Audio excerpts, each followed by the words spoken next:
You may be pissed about that $1,200 stimulus check, but that nice EIDL loan up to $150,000 now sounds very attractive.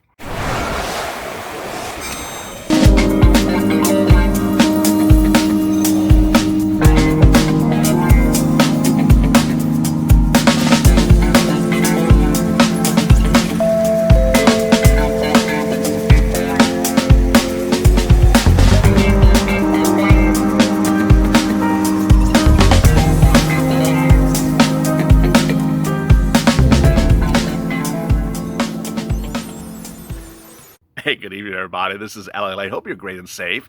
This is Evening's LALATE that starts with a check and goes to EIDL, which may be the second coming for everyone tonight.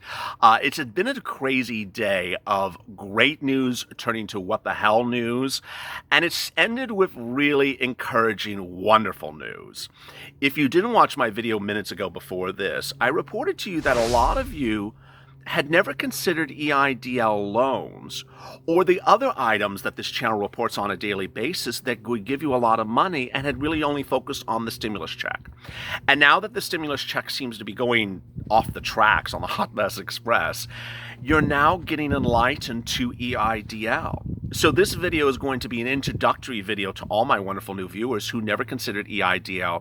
I'm going to explain to you whether you qualify for EIDL, how you do it, what do, how much money you can get, and it's going to be a very, very basic introductory video.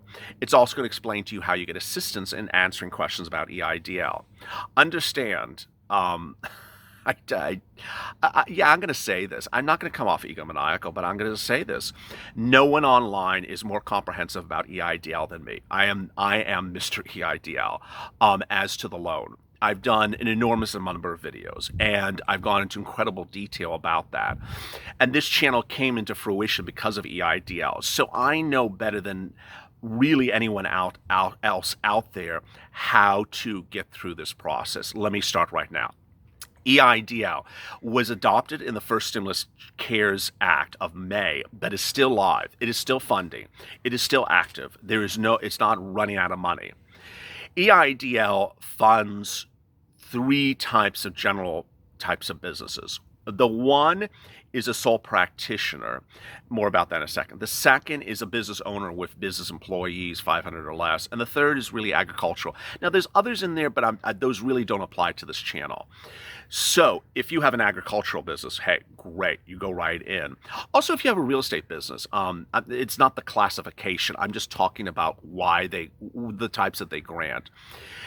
Sole practitioner, independent contractor, or business or your own individual business. Let me explain the difference between those two, because this is a big one. If you own a business, it would be like you have an incorporation, an LLC, an Inc., you have an EIN, you file a tax return for that business, and you have business income every year, and you filed a 2019 tax return. That's this type of person. A lot of the viewers who I think are probably going to watch tonight's video are the other type of person. They are the sole practitioner, the independent contractor. These are Uber and Lyft drivers, Grubhub drivers, Uber Eats, Airbnb. Those are those type of people. Now, what's important to understand is before you continue with this path on the right, you need to understand what amount of activity you would have had to have done. First, you really have to have a tax indication of that activity in a 2019 return. So if you don't file taxes, this is not a program for you to apply for, because there has to be verification that you actually did this business. If you file a tax return every year, do you have a Schedule C? If you don't have a Schedule C, where does it show your income for this business? Here's an example. Let's say you're an individual and you file an individual tax return, but you also do Uber and Lyft. Did you do Uber and Lyft as a Schedule C? Did you pay taxes on Uber and Lyft? If you did, this is good for you. If you didn't, then there's no verification that you got that income for Uber and Lyft. Now, ultimately, you have to understand whether or not you have enough verification of that actual business if you didn't do a tax return. Additionally, there's an additional way to fix this, is that if you did file 2018 return but have not filed 2019 return, get the 2019 return on file right now. Just do it late and get it on file, but do it right. So who can apply on the right scenario? Examples are Uber and Lyft, Grubhub, all those type of things. Maybe you're a hairdresser on the side, but you also report the taxes of it. Maybe maybe you do face painting for people on the side. Maybe you do party planning on the weekends, but you declare taxes for it. It's not, and I'm going to make this very, very clear off the top, because I don't want you to waste your time on something that's not you. It's not something like you sort of do something here and there on occasion and you made $600 last year. Not the situation for you. It's not like you mowed someone's lawn 4 times and you made $120. Let me go get a big 6-figure loan. No. It has to have some verification you did the business. All right, so let's proceed. Now, how do you apply for this? Who applies for it, and how do you do it? Very simple. You apply for it, and you go to sba.gov. The application's on the website. You go to the spot where it says COVID-19 relief, and you look for something that's called the Economic Injury Disaster Loan, EIDL. You find it. It says something like streamline application, and you fill it out on their website. It's very, very simple, short. It's only 4 pages long. It's very simple, but it's so important in those 4 pages to not make an error. Now, what you can certainly do if you're watching this video and say, oh, I qualify for this. I'm going to do this thing this guy in that purple shirt's telling me about. And you get to it and you're like, oh, I don't know about the answer to the first question. I don't know the answer to the second question. Pause. You don't have to fill it out yet. Watch the end of this video because I'm going to explain to you why you don't have to fill it out yet. You may want to use a mentor to help you. You go to the form and it'll ask you basic questions. The first question is the most important. Who is applying? Is it a business 500 employees or less, or is it a solo practitioner? If it's this one, it's a solo practitioner. Uber, Lyft, Uber Eats, all that type of stuff, that's a sole practitioner. The business 500 employees or less, that's an incorporation, like McDonald's Incorporation. So then you go through it. It's going to ask for tax ID or EIN. This one's your social security number. If you're applying for Uber or Lyft, it's your social security number. If it's McDonald's Incorporated, it's McDonald's Incorporated's EIN. You go to the next page, it's going to ask you who owns the business. It's you. In no case anywhere would you ever list your employer as the person for independent contractors. So if it's Uber or Lyft that you do, you don't list Uber or Lyft's name. You don't list Uber and Lyft's identification number. It's always you. It's you are your self-employed. So you go through this on the second page. Very, very, very, very simple. And then it gets to 3 lines or 2 lines. These are very, very, very important. So I'm going to slow it down. This first one's going to ask you, what was your 2019 gross revenue and what was your 2019 cost of goods sold? And then you sort of froze. What was that? Don't freeze. Don't get nervous. It's the middle of summer. Don't freeze up yet. There's no... Don't look like a deer in headlight or Mitch McConnell, at a buffet for chicken and waffles. Calm it down. These aren't complicated words. You're going to pull out your 2019 tax return. You're going to look at Schedule C if you're an independent contractor. And if you are a business, you're going to look at your 1120S. Both returns, it's on line 1 or 1C. And you're going to look at that number 1 or 1C and say, there's gross revenue. Put it in. Very simple, put it in. And then it's case cost of goods sold. Cost of goods sold. It's going to be line 2. Put it in. Simple. Very, very simple. Now, if you don't file tax returns, you got to get your tax return on file. If your tax return says 00, this is going to be a hard thing for you then. Let's hope your tax return has numbers in it. Otherwise, it's just, I want a loan, but my 2019 numbers are 00. Can I have a loan? I don't think so. So then you go through the rest of the application, and it's very, very simple. How much loan can you get? The maximum loan that SBA is giving currently is $150,000.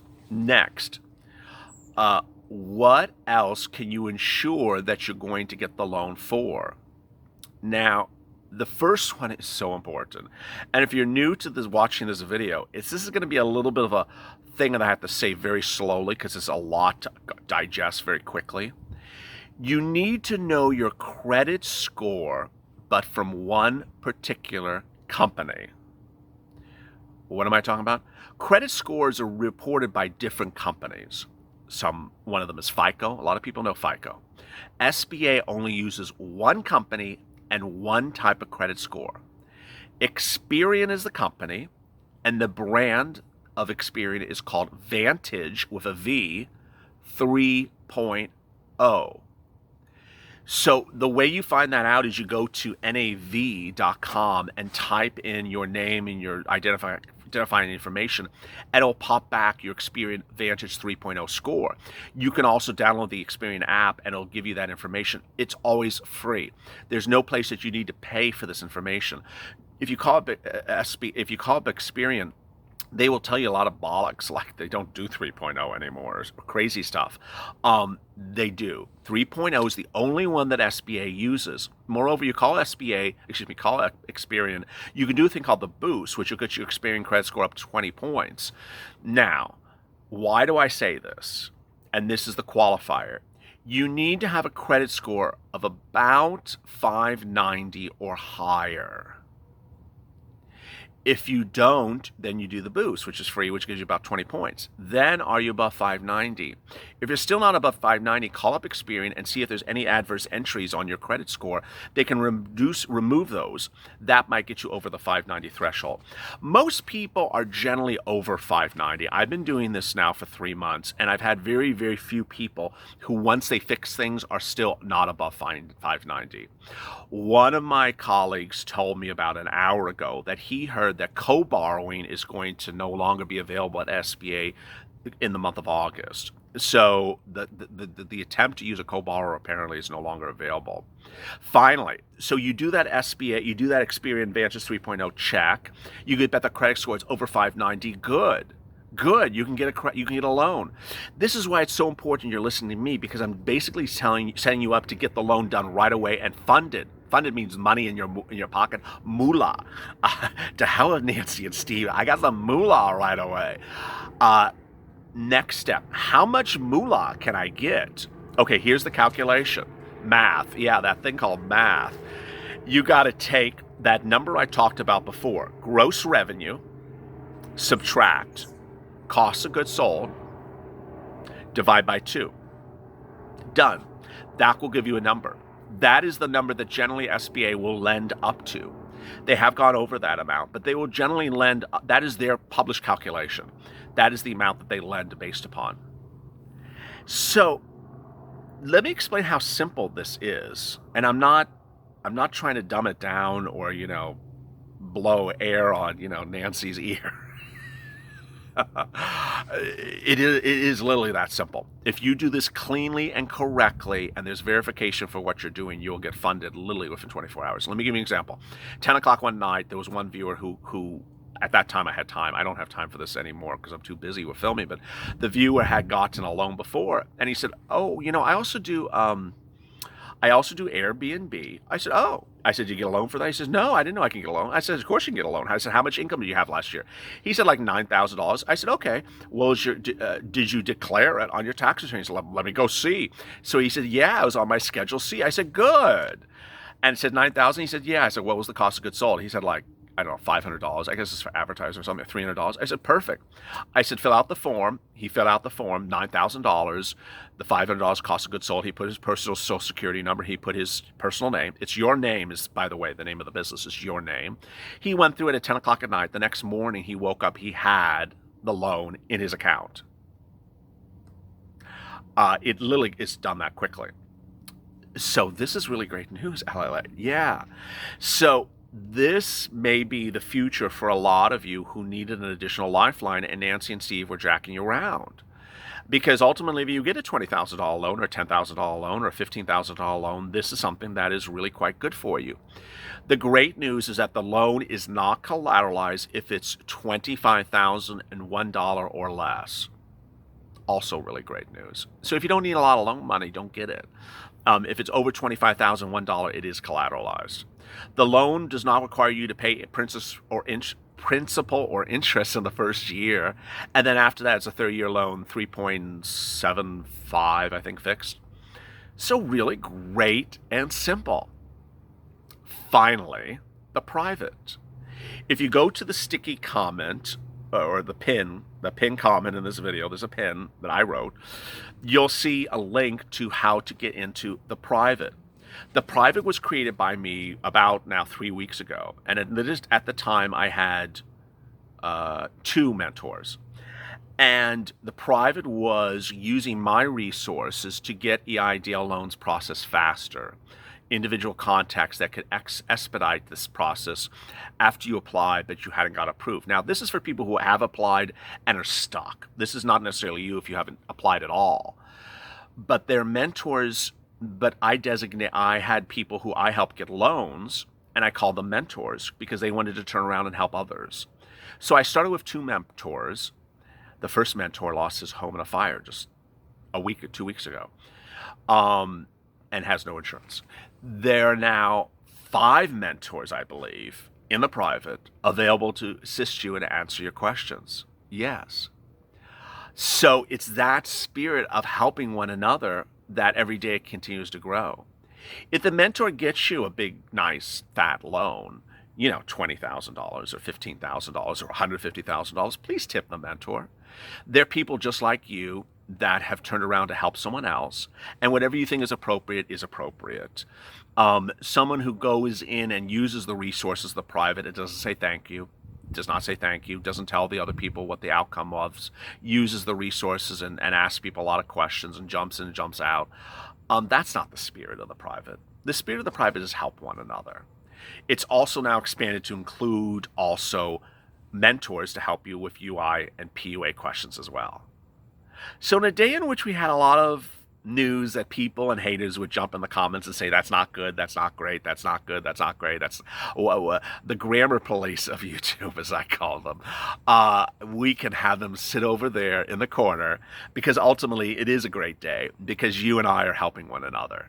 We're going to get through this together. There's a lot of money out there. The money is going to come to you, but you need to know where the money is. And you can't sit back and just wait for one check that ultimately is being stranglehold by a lot of other things. Coming up tomorrow is Mornings LALATE at 8:30 Pacific Standard Time. I hopefully won't have to record 3 more times in a row just to get one recording. My voice survived to the end of the day. Stay informed, stay focused, stay in touch. All the detail is in the pin at the bottom of this video, in the comments. Have a great evening and see you tomorrow morning. Take care.